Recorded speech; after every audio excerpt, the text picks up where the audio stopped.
ఓం విఘ్నేశ్వరాయ నమః. శ్రీమద్భాగవతము 15వ అధ్యాయము. శంతన మహారాజు పెరిగి పెద్దవాడైన తర్వాత అతనికి ప్రతీపుడు పట్టాభిషేకం చేసి ఒక మాట చెప్పాడు. నేను ఒకప్పుడు గంగాతీరమందు తపస్సు చేస్తూ ఉండగా నాకొక స్త్రీ కనపడింది. ఆమె నా కుడితొడ మీద కూర్చొని నన్ను భర్తగా పొందాలి అనుకుంది. నిన్ను నా కోడలిగా చేసుకుంటాను అని ఆమెకు మాటిచ్చాను. అందుకని గంగాతీరములో మెరుపుతీగ లాంటి ఒక కన్య కనపడుతుంది. నువ్వు ఆ కన్యను భార్యగా స్వీకరించు అని చెప్పి ఆయన తపోభూములకు వెళ్ళిపోయాడు. శంతన మహారాజు గారికి వేటంటే చాలా ఇష్టము. ఒకనాడు వేటాడటానికి వెళ్ళాడు. వెళ్ళి తిరిగి వస్తూ విశ్రాంతి కోసమని గంగా తీరంలో కూర్చున్నాడు. అక్కడ ఆయనకు గంగమ్మ కనపడింది.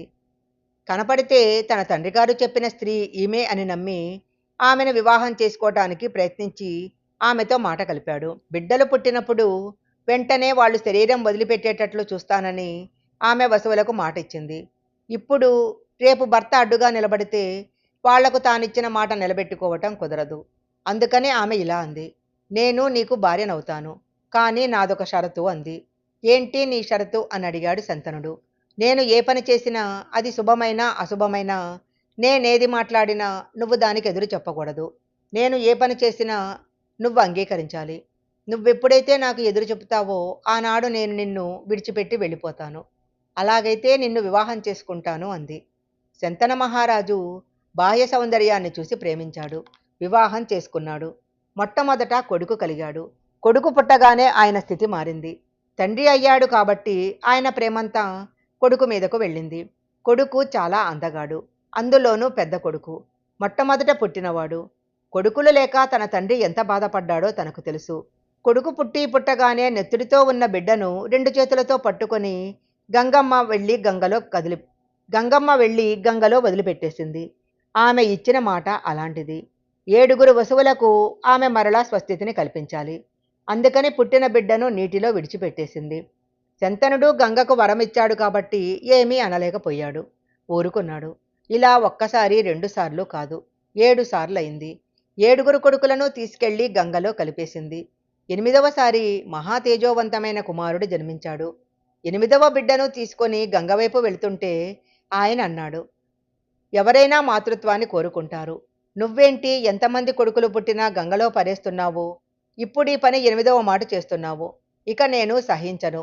నువ్వు ఆ పని చేయటానికి వీలు లేదు అన్నాడు. అప్పుడు గంగమ్మ నవ్వి ఇలా అంది, నువ్వెప్పుడు నేను చేసిన పనికి అడ్డు పెడతావో అప్పుడు నిన్ను విడిచిపెట్టి వెళ్ళిపోతానని ముందే చెప్పాను. ఇవాళ నువ్వు అడ్డు పెట్టావు కాబట్టి నేను వెళ్ళిపోతాను అంది. నువ్వు వెళితే వెళ్ళిపో, నా కొడుకుని ఇచ్చి వెళ్ళు అన్నాడు. ఆమె, అది కుదరదు, అతడు నీ కొడుకు కాదు, నాకు కూడా కొడుకే. నేనేదో చేశానని అనుకుంటున్నావు. నేను 7 వసువులకు సహజ స్థితి ఇచ్చాను. వీడు 8వ వాడు. వీడు బ్రతకాలి.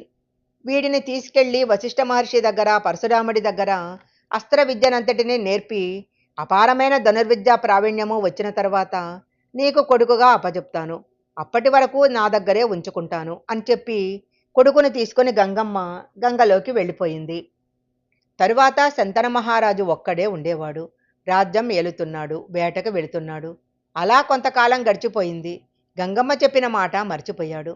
ఒకనాడు గంగాతీరంలో తిరుగుతున్నప్పుడు మంచి యవ్వనంలో ఉండిన వ్యక్తి అద్భుతంగా బాణప్రయోగం చేయటం చూశాడు. ఆ పిల్లవాడిని చూడగానే పితృప్రేమ పరవళ్ళు తొక్కింది. నా కొడుకు కూడా ఉన్నట్లయితే ఈ పాటికి ఇదే వయసులో ఉంటాడు అని, నువ్వెవరు ఏంటి అని ఆరా తీశాడు. అప్పుడు గంగమ్మ వచ్చి ఈయనకు దేవవ్రతుడు అని పేరు పెట్టాను. ఈయన గాంగేయుడు, గంగాసుతుడు కాబట్టి గాంగేయుడు. వశిష్ఠ మహర్షి దగ్గర, పరశురాముడి దగ్గర ధనుర్విద్యా ధర్మశాస్త్రం నేర్చుకున్నాడు. అన్ని విధాలుగా రాశీభూతమైన రాజనీతిజ్ఞుడు, ధర్మం తెలిసినవాడు, విలువిద్య నేర్పరి. నీ కొడుకును నీకు అప్పజెప్తున్నాను అని ఆ కొడుకును ఆయనకు అప్పజెప్పి తిరిగి వెళ్ళిపోయింది. అప్పటికే శంతనుడు వార్ధక్యంలోకి వచ్చేశాడు. కొడుకు దొరికినందుకు ఎంతో సంతోషంగా ఉన్నాడు. సభ చేసి కొడుకును పరిచయం చేశాడు. ఆనందంగా రోజులు గడిచిపోతున్నాయి.